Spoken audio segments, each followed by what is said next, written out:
Méditons avec le pasteur Ertis. Méditons avec le pasteur Ertis. Vendredi, le 29 novembre 2019, nous méditons selon le programme de la Ligue pour la lecture de la Bible. Programme contenu dans le lecteur de la Bible 2019.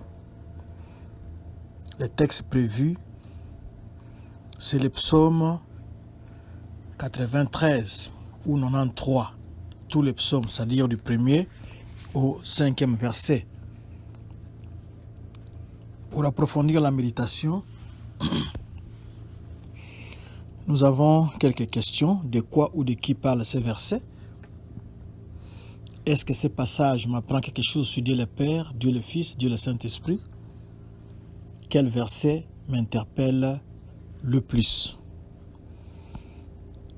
Il est question ici, dans ces psaumes, de la majesté et de la puissance de Dieu. Nous allons prier.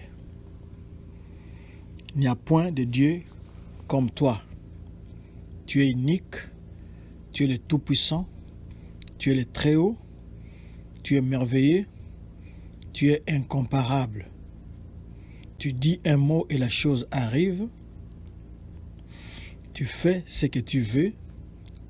Tu n'as besoin de ni de conseillers, ni d'aide, parce que tu es autosuffisant. Merci, nous sommes dans la joie d'avoir un pareil Dieu comme toi, qui est éternel, qui est Yahweh, qui n'a ni commencement, ni fin. Sois béni à jamais, d'éternité en éternité, au nom de Jésus-Christ. Amen. Shalom bien-aimés, le lecteur nous ramène à l'Ancien Testament et nous sommes dans le livre des psaumes où l'on nous dit que l'Éternel règne et il est revêtu de majesté. Ça, c'est un langage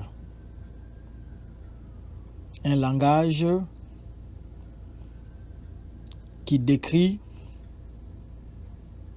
quelqu'un qui est victorieux, quelqu'un qui est vainqueur, qui sort vainqueur d'un combat, qui sort vainqueur d'une épreuve. Alors, le premier verset nous décrit Dieu habillé dans ses habits de victorieux, de vainqueurs. Donc si on doit dresser le portrait de quelqu'un qui est vainqueur, c'est en ces termes qu'on va le faire. Nous allons au verset 2,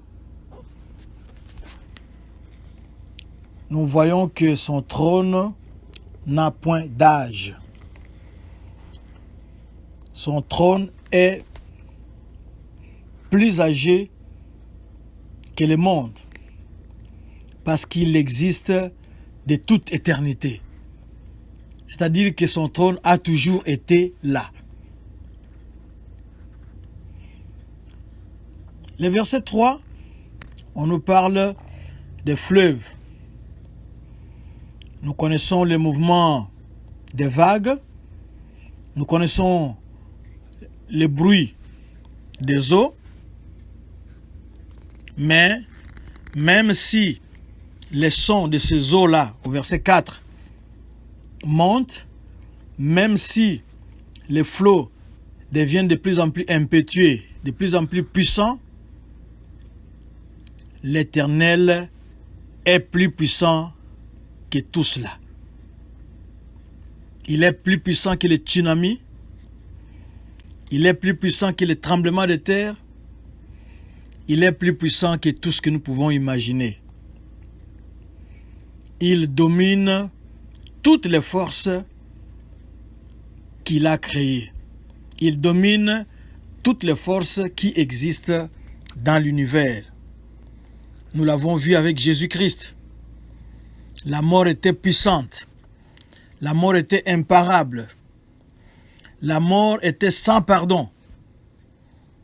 Mais Jésus avait lancé des balles d'essai avec le fils de la veuve de Naïn, avec la fille de Jairus, avec Lazare, et bien sûr, lui-même quand il est descendu au tombeau, le troisième jour, il en était sorti vainqueur.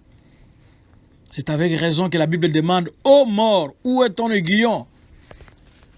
Parce que Dieu domine toutes les forces, quel que soit son nom, quelle que soit son origine, quelle que soit sa couleur, quelle que soit sa forme, quelle que soit sa taille, Dieu domine tout cela. Quel que soit ce qui t'embête maintenant, ce qui te tracasse maintenant, Dieu est au-dessus de tout cela. Il est le Tout-Puissant. Alléluia.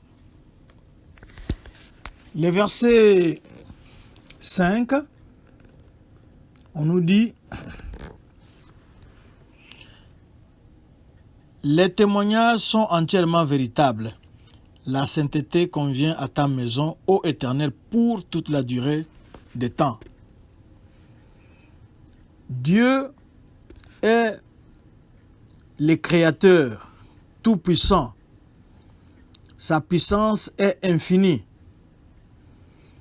Aucune force dans l'univers ne peut se mesurer à Dieu.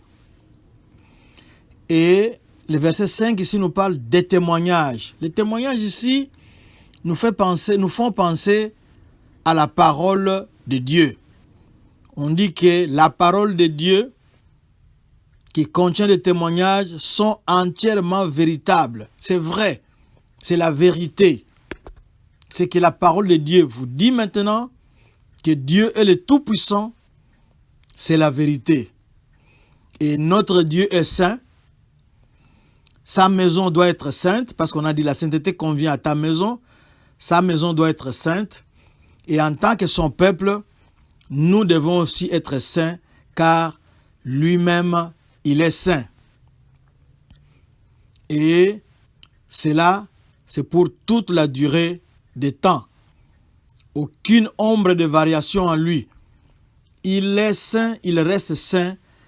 Si vous voulez coopérer avec ce Dieu-là, soyez aussi saints pour voir sa puissance, pour pouvoir célébrer encore sa victoire dans tous les défis de la vie. Que Dieu vous bénisse. Nous voulons simplement exalter ce Dieu-là. Nous avons un Dieu incomparable. Nous avons le Dieu tout-puissant. Si le Dieu de l'ancien monde avait des problèmes avec les eaux, avec les tsunamis, avec les vagues, mais toi, Éternel, tu es au-dessus de la mêlée. Tu es incomparable. Toi, tu es le Dieu incréé. Les autres là, ce sont les artisans qui les ont créés.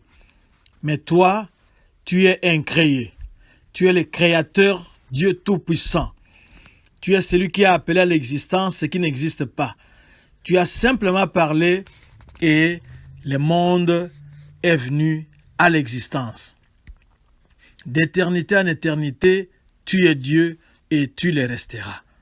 Alléluia. Tu es l'omniscient. Tu n'as pas besoin qu'on t'enseigne. Tu es l'omnipotent. C'est toi qui es la source de toute la puissance. C'est toi qui as emmagasiné toute la puissance. Toute la puissance se retrouve entre tes saintes et puissantes mains. Tu es l'omniprésent. Ta présence illumine l'univers. Ta présence remplit l'univers. Quel Dieu incomparable. Quel Dieu merveilleux. Quel Dieu bon.